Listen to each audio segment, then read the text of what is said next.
जी नमस्कार, स्वागत है आपका आपके अपने यूट्यूब चैनल पर। मैं हूं पंकज फौजदार और आप हैं वही अपनी पुरानी हैशटैग बच्चा पार्टी। तो आज की ये क्लास होने वाली है बहुत ही इम्पोर्टेंट आप सबके लिए, हमारे लिए, क्योंकि आज की इस क्लास में हम कवर करने वाले हैं विकास के उन इम्पोर्टेंट क्वेश्चंस को जो आ चुके हैं हमारे पहले रीट में, यूपी टेट में, एमपी टेट में, एच टेट में और सी टेट में। तो विकास का ये टॉपिक रहने वाला है। विकास की मैं अलग से एक प्लेलिस्ट बना दूंगा, उसमें ये सारी क्लासें डाल दिया करूँगा। तो डेवलपमेंट के आज के ये क्वेश्चन होने वाले हैं, एग्ज़ाम रिव्यू।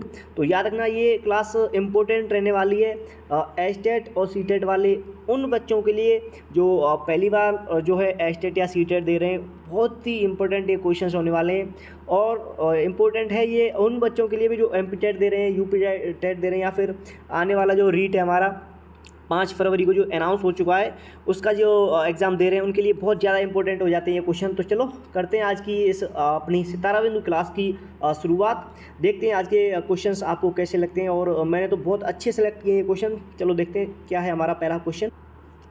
हाँ जी, तो आज का अपना क्वेश्चन है प्रतिवर्त का। प्रतिवर्त मतलब रिफ्लेक्शंस।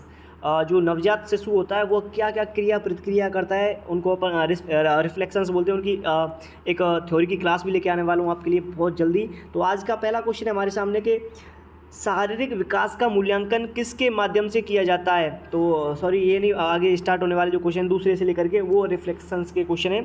ये अपना नॉर्मल विकास का क्वेश्चन है कि शारीरिक विकास का मूल्यांकन किसके माध्यम से किया जाता है। अधिगम के माध्यम से किया जाता है, या फिर कार्यक्षमता के माध्यम से किया जाता है, या फिर समायोजन से किया जाता है, या फिर बुद्धि से किया जाता है।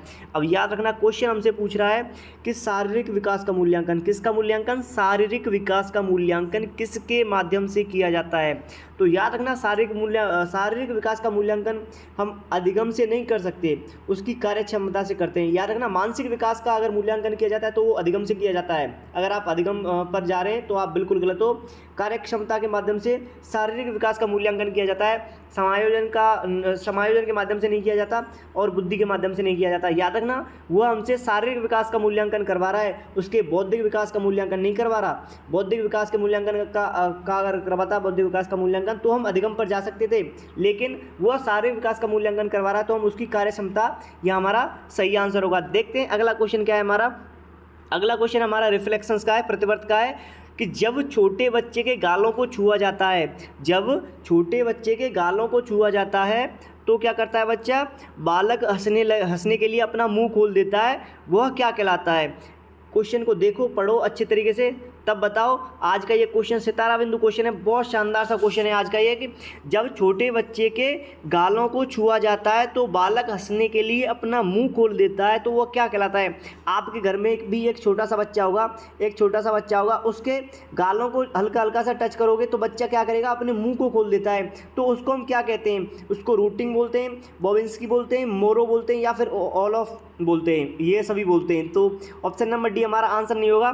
सही आंसर आपको लगाना है। क्या होगा हमारा सही आंसर, देखो समझो फिर आंसर लगाओ आप। रूटिंग बोलते हैं, बॉबिंस्की बोलते हैं, मोरो बोलते हैं, या फिर ये सभी हमारे पास ऑप्शन में है ही नहीं। तो याद रखना उसको हम बोलते हैं रूटिंग। उसको क्या बोलते हैं, उसको हम बोलते हैं रूटिंग। इस क्वेश्चन को रख लेना, स्टार लगा करके, सितारा बिंदु लगा करके इस क्वेश्चन को रख लेना।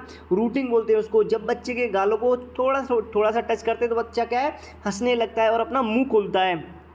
या फिर उसके बच्चे के क्या है, उसके होठों पे थोड़ा सा टच करोगे तो बच्चा क्या है, मुंह खोलने लगता है, तो उसको हम रूटिंग बोलते हैं। आगे चलते हैं, अगला क्वेश्चन क्या है।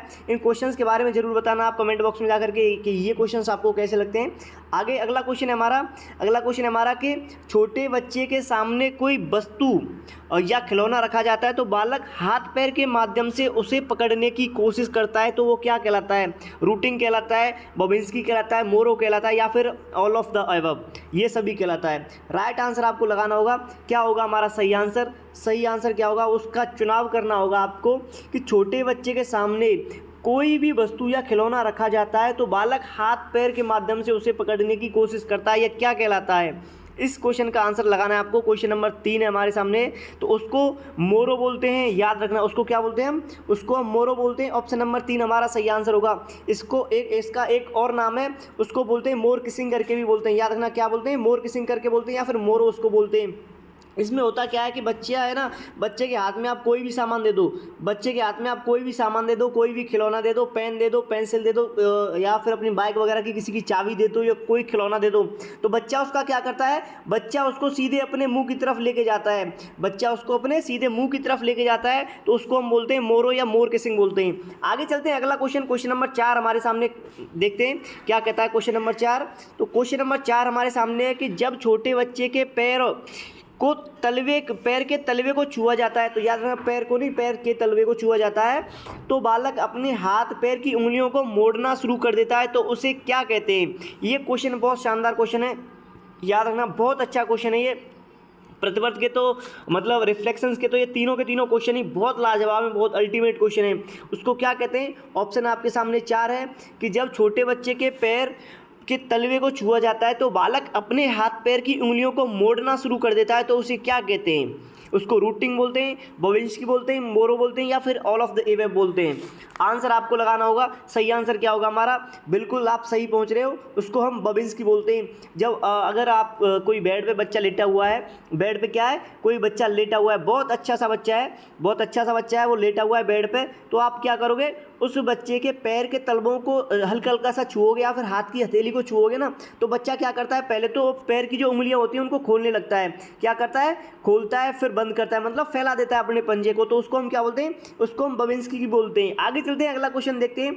अगला क्वेश्चन हमारे सामने है, क्वेश्चन नंबर 5। क्वेश्चन को रीड कर लेते हैं अच्छे से पहले तो, कि बच्चों की शारीरिक वृद्धि की दर अधिक होती है। इस क्वेश्चन को स्टार लगा लेना, भावी सरकारी अध्यापक को स्टार लगा लेना, स्टार अच्छा सा नहीं बना, अच्छा सा बनाते हैं।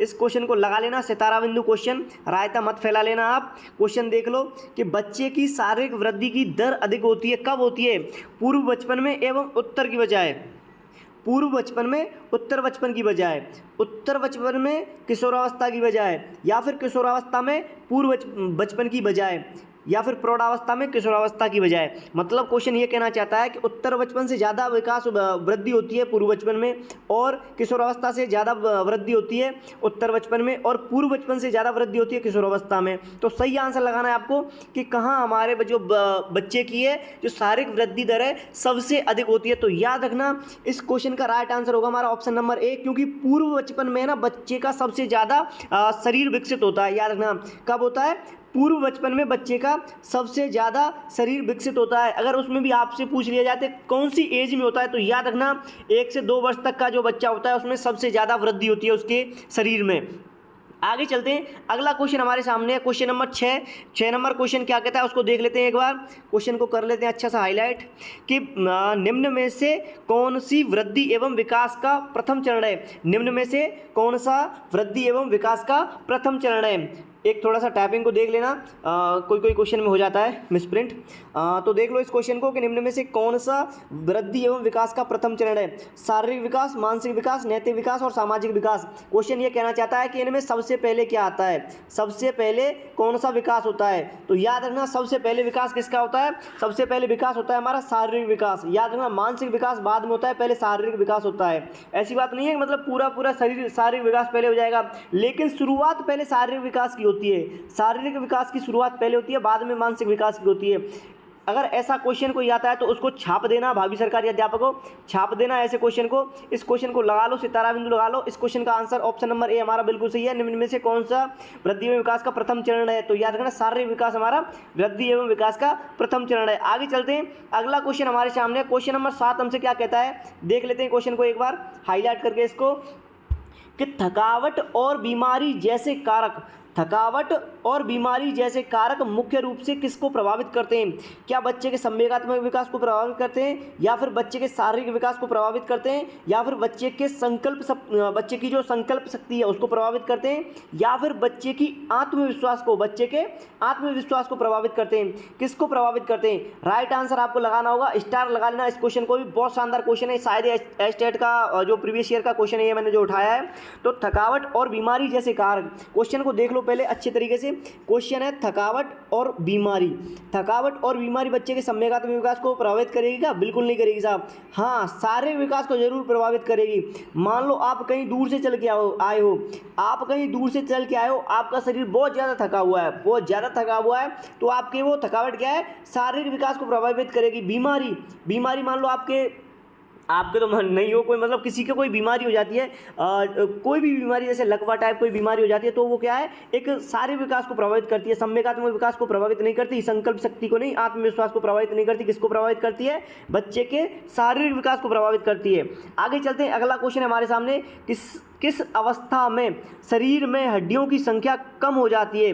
किस अवस्था में शरीर में हड्डियों की संख्या कम हो जाती है? ये क्वेश्चन बहुत शानदार है, बहुत शानदार है, आसान क्वेश्चन भी है। आपको भी पता है जन्म के समय हड्डियां बहुत ज़्यादा होती हैं, किशोर अवस्था आते आते बहुत कम हड्डियां हो जाती हैं, मतलब मर्ज हो जाती हैं, जुड़ जाती हैं हड्डियां। तो गर्भावस्था में बिल्कुल नहीं होगा, शैशवावस्था में बिल्कुल नहीं होगा, बाल्यावस्था में भी नहीं होगा, किशोर अवस्था में। याद रखना, किस अवस्था में हड्डियों की संख्या सबसे कम होती है? किशोर अवस्था में हड्डियों की संख्या सबसे कम होती है। स्टार लगा लेना इस क्वेश्चन को, भी बहुत अच्छा क्वेश्चन है, शानदार क्वेश्चन है। आगे देखते हैं अगला क्वेश्चन हमारा क्या है।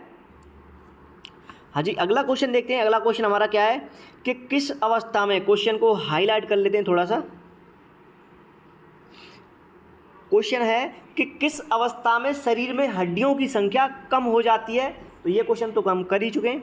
अगला क्वेश्चन है इससे अगला क्वेश्चन है, अगला क्वेश्चन है हमारा क्वेश्चन नंबर 9। क्वेश्चन नंबर 9 देख लेते हैं एक बार इसको हाईलाइट करके, कि अस्थायी दांतों की संख्या कितनी होती है? इस क्वेश्चन को लगा लेना भावी सरकारी अध्यापकों, स्टार लगा लेना इस क्वेश्चन को लगा लेना, डबल स्टार कर लेना, कि दांतों की संख्या जो है अस्थायी होती है। कितने दांतों की संख्या अस्थायी होती है? 20 की होती है, या फिर 35 की होती है, या फिर 30 की होती है, या फिर 15 की होती है? आपको राइट आंसर करना है कि 35 तो हमारा आंसर होगा ही नहीं, आपको भी पता अच्छे तरीके से। अस्थायी दांतों की संख्या हमसे पूछा है इस क्वेश्चन में, तो बिल्कुल हमारा राइट आंसर हो जाएगा 20। तो याद रखना, जो हमारे सामने वाले आगे वाले दांत होते हैं वो टूट के वापस आते हैं, दूध वाले दांत होते हैं वो गिर जाते हैं, वापस से नए दांत आते हैं। तो ये हमारा 20 यहाँ पर बिल्कुल राइट आंसर हो जाएगा। अस्थायी दांतों की संख्या कितनी होती है? 20 होती है। आगे चलते हैं, अगला क्वेश्चन हमारे सामने है क्वेश्चन नंबर 10। देख लेते हैं क्वेश्चन नंबर 10 क्या कहना चाहता है। क्वेश्चन नंबर 10 है कि किशोरावस्था में, कौन सी अवस्था में? किशोरावस्था में 16 वर्ष की आयु में मांसपेशियों का वजन शरीर के कुल वजन का लगभग कितना प्रतिशत हिस्सा हो जाता है? क्वेश्चन को देख लो भावी सरकारी अध्यापकों अच्छे तरीके से। क्वेश्चन कह रहा है हमसे, क्वेश्चन कह रहा है कि किशोरावस्था में, कौन सी अवस्था में? किशोरावस्था में 16 वर्ष की आयु में मांसपेशियों का वजन, किसका वजन? हमारी मांसपेशियों का वजन शरीर के कुल वजन का, शरीर के टोटल वजन का लगभग कितना प्रतिशत होता है? इस क्वेश्चन को डबल स्टार लगा देना भावी सरकारी अध्यापकों। प्रीवियस ईयर का क्वेश्चन है, आया हुआ क्वेश्चन है, ऐसी बात नहीं है मैंने थोड़ा सा टिपिकल बना के रखा हो, नहीं ऐसा नहीं है। प्रीवियस ईयर का ये आया हुआ क्वेश्चन है। क्या 23% हो जाती है, क्या 44% हो जाती है, या फिर 27 या फिर 33? इस क्वेश्चन को स्टार लगा लेना, इसका राइट आंसर होगा 44% हो जाती है। याद रखना, शरीर के कुल वजन का हमारा किशोरावस्था में मांसपेशियों का कितना होता है? 44% होता है।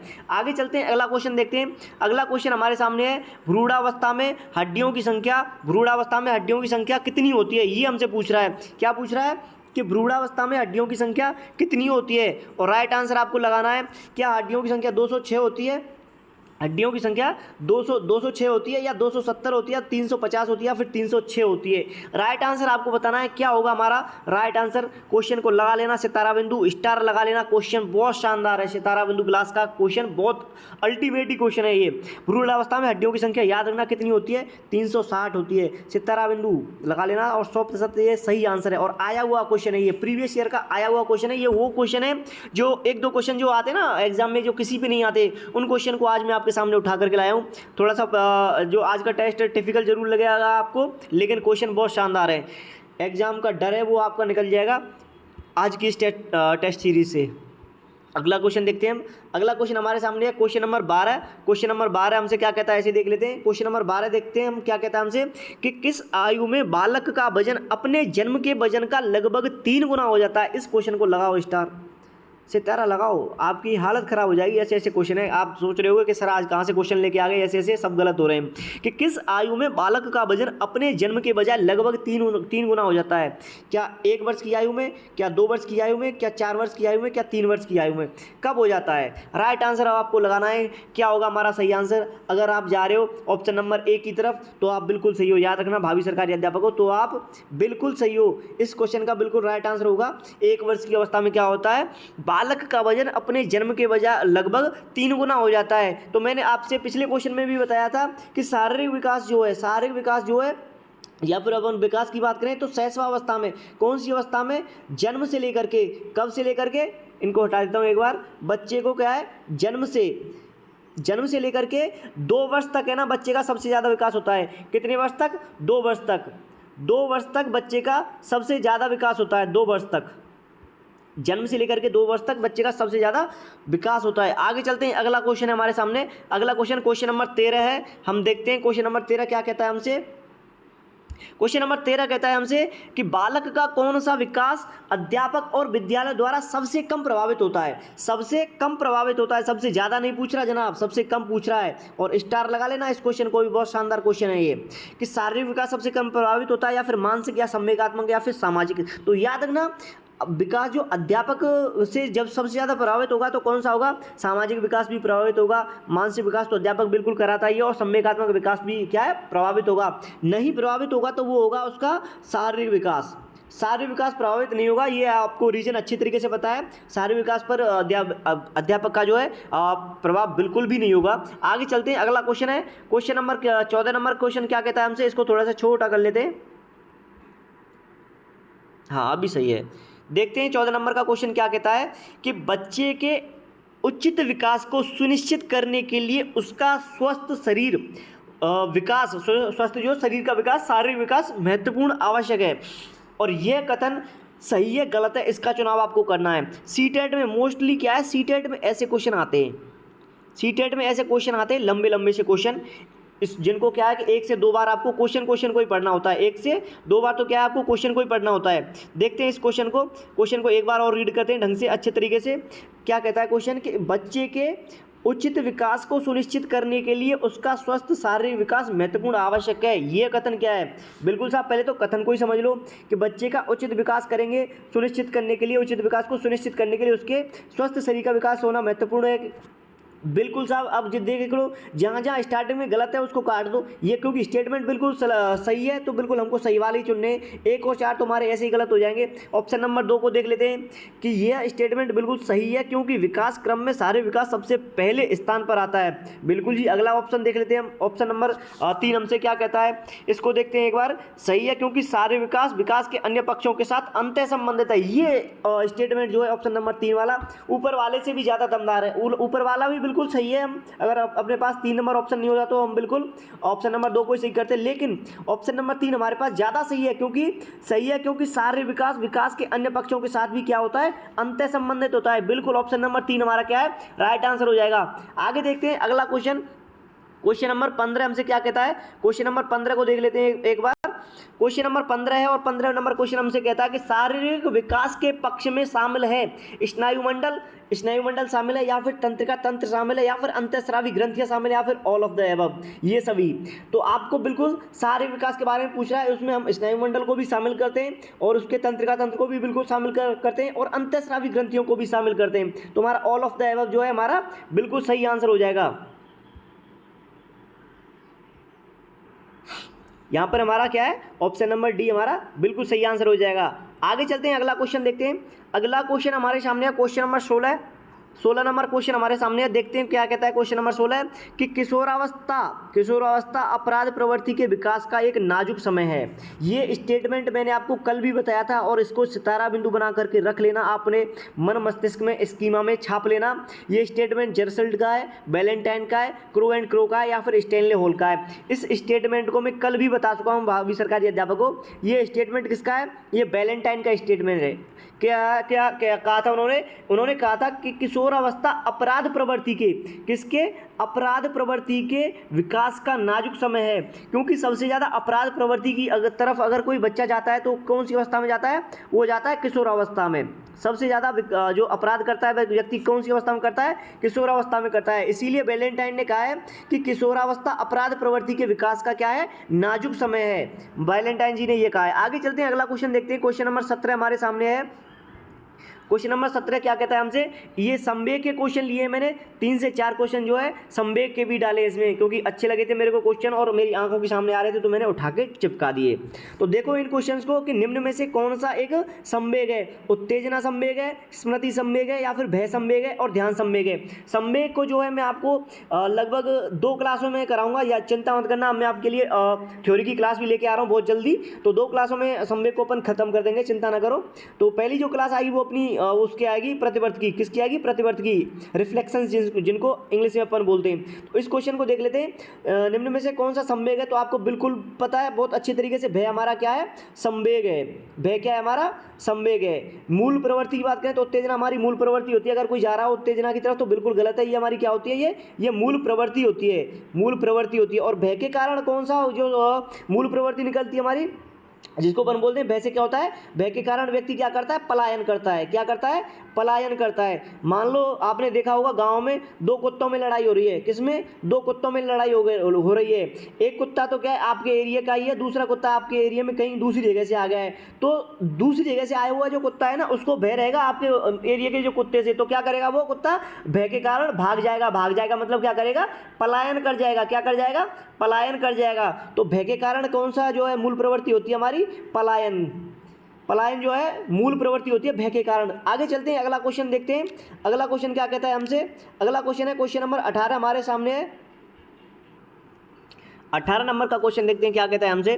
क्वेश्चन को देख लेते हैं पहले अच्छे तरीके से कि एक छात्र पढ़ रहा है, एक छात्र क्या कर रहा है, आप पढ़ते हो जैसे ही क्या कर रहा है, एक छात्र पढ़ रहा है, सुबह सुबह 7 बजे हमारी क्लास को देख रहा है। उसका नाम लेकर किसी ने बुलाया, उसका नाम लेकर के किसी ने बुलाया। मान लो दीपू जी हमारी क्लास देखते हैं तो दीपू जी का नाम लेकर के, या फिर पूजा जायसवाल जी हैं उनका नाम लेकर के किसी ने बुलाया कि निम्न में से किस संवेदना के द्वारा छात्र अपनी अनुक्रिया प्रकट करेगा।